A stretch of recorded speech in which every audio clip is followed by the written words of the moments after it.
वालेकुम thank you. क्या कभी मतलब आप वैसे फील्ड में होते हैं और जब ऐसे रन्स पड़े होते हैं, साथ ही साथ मैं जरा क्योंकि दूर बैठे हैं तो जरा उनको भी इंट्रोड्यूस कराती चलूं कि हमारे साथ शाहिद खान आफरीदी अपने लाला बूम बूम हमारे साथ मौजूद हैं। लाला अस्सलाम वालेकुम and welcome back to the show. अस्सलाम वालेकुम जी। वालेकुम सलाम सारे दोस्तों को। लाला आप कपड़े बदल बदल के बैठे जा रहे हैं शो में। हम उसी तरह एडिडास का स्पॉन्सर आ गया शायद भाई के पास। गया हुआ था, कामों से गया हुआ था, वापस आया हूँ फिर बस। So coming back to you Lala और यूसुफ, मैं आप दोनों से भी ये बात पूछना चाहूंगी कि क्या मतलब हमें जिस तरह घबराहट होना शुरू हो जाती है कि अब इतने रन्स पड़ गए, इतना रन हो गए। लाला आपकी तरफ मैं आती हूँ, सबसे पहले आपसे पूछती हूँ कि मतलब एज अ क्रिकेटर आप लोग को जब फील्ड में होते थे तो ये घबराहट होती थी कि यार स्कोरबोर्ड बहुत ज्यादा पड़ गया, अब स्कोरबोर्ड पे रन्स बढ़ गए?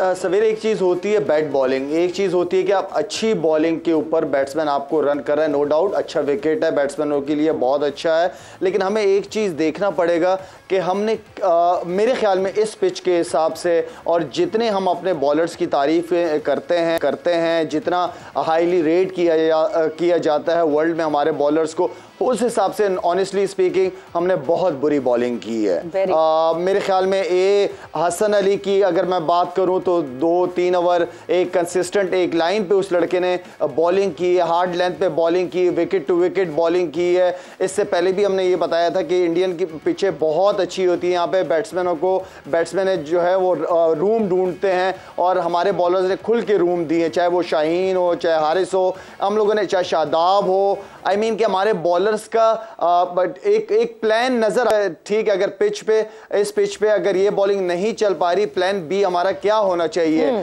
तो एक गेट टुगेदर वो प्लेयरों का एक होता है ना कि सीनियर प्लेयर आके जमा हो जाए, बॉलर जमा हो जाए। सॉरी मैं आपकी बात यहाँ पे काटूंगी लाला, आपने कहा कि शाहीन को सही करनी चाहिए बॉलिंग और शाहीन ने कहा thank you very much. Lala मैं अभी आउट करके आपको दिखाता हूँ। Shanaka has gone back to the hut. Shaheen ने ये विकेट हासिल की है शनाका की, और ऑब्वियसली जो प्लेयर आ रहा है वो डेंजरस लग रहा है श्रीलंका की तरफ से, and Shanaka goes back to the hut. जी लाला कंटिन्यू करें। जी तो कहने का मतलब मेरा ये था सवेरा, क्योंकि यही वो बॉलर हैं हमारे जिनसे हमारी एक्सपेक्टेशन है। हम श्रीलंका को रेट करते हैं लेकिन इतना हाईली रेट नहीं करते जितना अच्छा आज वो लोग खेले हैं।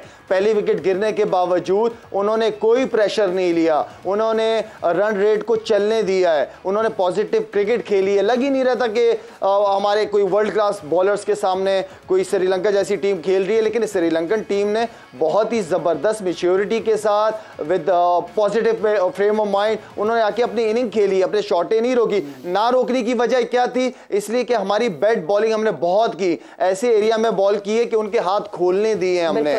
तो मेरे ख्याल में हमारा प्लान मेरे ख्याल में इस पिच पे और भी बॉलर्स का अच्छा बन सकता था। Wicket to wicket hard length ball करें, आपको यहां से शॉट नहीं लगती, लग ही नहीं सकती। अगर लगेगी तो बैट्समैन चांस लेगा, विकेट आने का चांस बहुत ज्यादा होता है। चेस कनेक्टर लाला हमें तो आप कुछ कह रहे थे, कंप्लीट कीजिएगा। डर मैं ये कह रहा था, इरम बात कर रही है डर की। डर क्यों होता है? डर इसलिए होता है क्योंकि आपने उन शॉटों की प्रैक्टिस नहीं की हुई होती जिसकी वजह से आप मैच में खेलते नहीं हो। इस चीज़ का डर होता है, तो आप 50-50 होते हैं कि यार मैं आउट ना हो जाऊं। अगर आपने प्रैक्टिस ही की हो, जैसे मुशी भाई मॉर्गन का बता रहे थे कि 2-2 घंटे उल्टी स्वीपों की प्रैक्टिस की जाती है, तो आप प्रैक्टिस के ऊपर है ना। आपने कभी उसको देखा था रूट्स को कि टेस्ट मैच में पीछे की तरफ शॉट खेलता है? उसने प्रैक्टिस की है तो खेलता है ना। बिल्कुल ऐसे practice makes a man perfect. अच्छा लाला, अब हमें क्या अप्रोच लेकर वापस बैटिंग में आना चाहिए? और टारगेट जो हो गया सो हो गया, अब खिलाड़ी किस माइंडसेट से ड्रेसिंग रूम में जाएं और कप्तान का क्या पैगाम होना चाहिए? और क्या आप एक हमारी जो देखने वाले नाजरीन हैं जोर का जोड़ के, ये टारगेट चेजेबल है? लाला आपसे पूछा। जी लाला नहीं, तलबन आवाज़ नहीं रही। यूसुफ भाई यही सवाल आपसे कि क्या ये टारगेट चेजेबल है, और अब इस टाइम कप्तान और कोच का क्या मैसेज होना चाहिए बैटर्स को? वैसे आप काफ़ी देर से अरसे से आप कर रही हैं एंकरिंग, आप बताएं मॉडर्न डे में होना चाहिए कि नहीं? क्या होना चाहिए मॉडर्न? चेज बिल्कुल होना, क्यों नहीं चेज होना चाहिए। और अंडर द लाइट्स यहाँ पे कंडीशंस बेहतर हो जाएंगी, चेज बिल्कुल होना चाहिए। पॉइंट्स अप्लाई करें बैटर्स अपने आप को। इसमें ये है कि टून सेट करनी पड़ेगी ऊपर से। जिम्मेदारी इमाम और अब्दुल्ला पर, किसी एक की नहीं है, सबकी है। टीम गेम है और सब ने जो जितने भी बैटर हैं स्पेशली उन सब का काम है कि वो इसकी टून सेट करें और कोशिश करेंगे, क्योंकि आपके पास हारने का जो है कि आप एक पीछे चले जाएंगे, एक स्टेप पीछे चले जाएंगे, क्योंकि आपने सब टीमों के खिलाफ खेलना है और ये कदरन वीक टीम है बाकी टीमें जो आनी है। क्वालिफायर राउंड खेल कर आई है। बहरहाल ये जो डिस्कशन हमारी, बट यूसुफ एक चीज, जब जिस वक्त मैं इरम से ये पूछ रही थी कि ये इस तरह के शॉट अनऑर्थोडॉक्स शॉट, और इरम कही थी दिलेरी होनी चाहिए, डर निकालना चाहिए, आप नॉट कर रहे थे, आप अग्री नहीं करते इस बात से कि दिलेरी निकालनी शादी में अपनी कुछ चीज देख रहा। अच्छा, मैंने कहा मैच आप ना कर रहे हैं, तो मैंने कहा शायद नहीं, मैंने भी नोट किया था, लेकिन मैच के उस पे। चले जी, इस इरम आपकी जाने बढ़ते हैं। और अब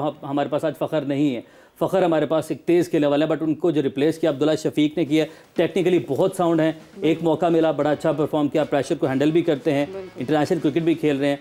तो क्या इस वक्त मतलब उनके ऊपर कितना प्रेशर होगा और उसको अब्दुल्ला कैसे काउंटर करेंगे? देखिए, अब्दुल्ला जो है, जब उन्होंने लास्ट मैच खेला, वो वार्म अप था या जैसे भी उन्होंने स्कोर किया हुआ उसमें, ठीक है, और उसके बाद वो इस मैच में बिल्कुल फ्रेश माइंड से हैं और रिलैक्स हैं, और मुझे नहीं लगता कि उन पर कोई प्रेशर होगा। वो जस्ट आएँ, अपने पोटेंशियल पे खेल जाएं और बगैर किसी डर के खेल जाएं। लेकिन उनके साथ मुझे लगता है आज इमाम का जो है वो रोल बहुत ज़्यादा इंपॉर्टेंट होगा, और हमारी टीम को इन दोनों का स्टैंड देना सबसे ज़्यादा इंपॉर्टेंट होगा। ये ओपनर्स करेंगे तो इंशाल्लाह बाकी जो है वो जो टोन वाली बात कर रहे थे ना यूसुफ भाई के, एक सेटिंग ऊपर से होगी तो इंशाल्लाह बाकी उस चीज को। लास्ट प्ले भी तो ऐसा ही होगा ना, वही तो कह रहा हूं, फिर अगर बॉलर्स इतनी मार खाते हैं तो क्रिटिसाइज बनता था। अच्छा, इसको इजी कर लें सवेरा। जी जी जी जी लाला, आप ये जितने भी चौके लगे हैं, जो बैट बॉलिंग हुई है, आप इनकी वीडियो निकाल के बॉल टू बॉल देख लीजिएगा कि इस पिच के ऊपर क्या बॉलर्स की ये लेंथ बनती थी जहां पे उन्होंने चौके खाए। मैं यूसुफ से बिल्कुल एग्री करता हूं कि जिस तरह की पिचें हैं या जो इस वर्ल्ड कप के अंदर नजर आ रहा है कि बॉलर्स के लिए थोड़ा टफ होगा, वो बिल्कुल मैं यूसुफ की बात से एग्री करता हूं। लेकिन आज की बॉलिंग मैंने खास तौर पर मैं बता रहा हूं आपको कि आप निकाल के देख लीजिएगा कि क्या वो उस लेंथ के ऊपर, इस पिच पे उस लेंथ पे क्या बॉल करना, चाहे वो शाहीन हो चाहे कोई भी हो, उसके ऊपर क्या वो लेंथ बनती थी? नहीं। आप हमेशा हार्ड लेंथ पे, जो हसन अली के अगर 3-4 ओवर की मैं बात करूं, उसने इतने अच्छे मुश्किल एरिया में उसने 3 स्टंप्स के ऊपर बॉल की है। इस पिच के ऊपर 3 स्टंप्स के ऊपर बॉल करनी पड़ती है। इसमें तो इंडिया की पिचों में तो वैसी रूम देना जो बैट्समैन के लिए बहुत ईजी हो जाता है, चौका मारना, लेकिन 3 स्टंप्स है, इसके ऊपर अगर आप बॉल करोगे, यहां से आप किधर हिट करेंगे मुझे बताएं? यहां से ना सामने हिट होती है ना मिड विकेट हिट होती है, यहां से ज्यादा सामने खेला जाता है। यहां से कहने का मतलब यह है कि इस लेंथ के ऊपर ज्यादा से ज्यादा हमारे बॉलर्स को बॉल करनी चाहिए। लाला, हम बॉलिंग के हवाले से बात कर रहे हैं, उस वक्त मैंने आज ये सवाल किया था, आपको आवाज नहीं पहुंची थी। अब ये टारगेट चेजेबल है, जो हुआ अब उस पर हमें पर्दा डालना है, आगे बढ़ना है, बैटर्स हमारे आ रहे हैं, तो क्या ये टारगेट चेजेबल है और क्या माइंडसेट होना चाहिए? कप्तान का क्या पैगाम होना चाहिए? कोच का खिलाड़ियों को क्या पैगाम होना चाहिए? बिल्कुल रन होने चाहिए। अगर श्रीलंका रन कर रही है तो ये तो जिस तरह मैं और यूसुफ बातें कर रहे हैं कि ये तो बैट्समैनों के लिए इससे अच्छी अपॉर्चुनिटी, इससे अच्छी पिचें नहीं है। तो मेरे ख्याल में तो ये बाहर बैट्समैन के पास एक बहुत ज़बरदस्त अपॉर्चुनिटी है कि श्रीलंका के अगर 2 बैट्समैन 100 पे 100 कर रहे हैं, या उससे पहले न्यूजीलैंड के 2 बैट्समैन 100 पे 100 कर रहे हैं, वाई नॉट? हम तो नंबर 1 है ना, हमारे बैट्समैन तो 10, 11, 15 की रैंकिंग में माशाल्लाह से ICC के अंदर हैं। तो इन बैट्समैनों के ऊपर जिम्मेदारी बनती है कि टीम को लेके चले, जैसे इंडिया के 2 KL ने और रोहित ने टीम को ऑल द वे लेके गए, अपने रन भी दिए, उन्होंने मैच भी जितवा दिया। हमारे पास भी ऐसे बैट्समैन है, करके दिखाएं, बिल्कुल करके दिखाएं, जीत सकते हैं इंशाल्लाह। बिल्कुल अप्रोच की बात जो हो रही है, जाहिर सी बात है आपके सामने अब एक टारगेट सेट हो गया, और पर्दा क्यों डालना चाहिए भाई? हमें इसको तो फेस करना चाहिए। आप कह रहे हैं इन रन्स पे पर्दा डालना चाहिए? नहीं, पर्दा नहीं डालना चाहिए। इन रन्स पे जो है वो जैसे न्यूजीलैंड के खिलाफ अप्रोच से श्रीलंका उतरी थी, उसी अप्रोच से उतरना चाहिए। बिल्कुल एग्जैक्टली। देखिए, सेकंड टाइम विकेट बहुत अब ईजी हो जाएगा, अब अच्छा बल्ले पे आएगा। तो मेरे ख्याल में बैड बॉल को जो है मेन जो चीज होगी कि बैड बॉलिंग वो भी करेंगे, कह लें कि बाहर बॉलिंग वो भी करेंगे, तो उस चीज का फायदा हमने कैसे उठाना है वो हमारे बैटर्स के हाथ में है। तो फिर वही बात आ जाती है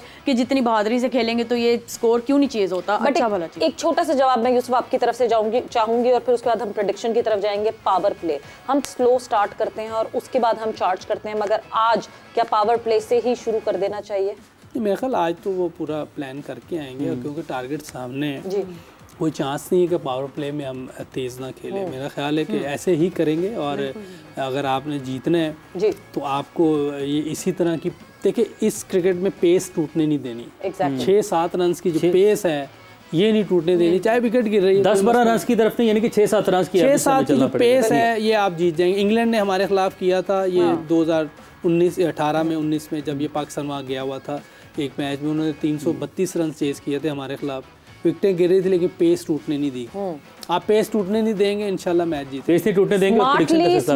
स्मार्टली आपको जो है वो ओवर टू ओवर जो है वो कैलकुलेट करके चलना पड़ेगा। एक बाउंड्री निकाल के उसके बाद सिंगल डबल पे चले जाएं, फिर एक बाउंड्री निकाल के आप सिंगल डबल पे चले जाएं। हमारे पास सामने टारगेट है, उस टारगेट को सेट करके उसको चैलेंज करके चले। बट एक तरफ दूसरी तरफ जहां बांग्लादेश और इंग्लैंड का मुकाबला चल रहा था, ये मैच चले ही जा रहा है, ये मैच खत्म तकरीबन अब खत्म होने के करीब, बिल्कुल खत्म होने के करीब इस वजह से, बिकॉज 143 रन और 22 बॉल्स रह गई हैं खाली और एक विकेट बाकी है बांग्लादेश के पास, विच मींस के अब लास्ट बॉल तक हमेशा कहते हैं इंतजार करें, बट लास्ट बॉल तक यहाँ कुछ बनता नहीं है इंतजार करना। तो इंग्लैंड जो है उनको जीत हासिल हुई है।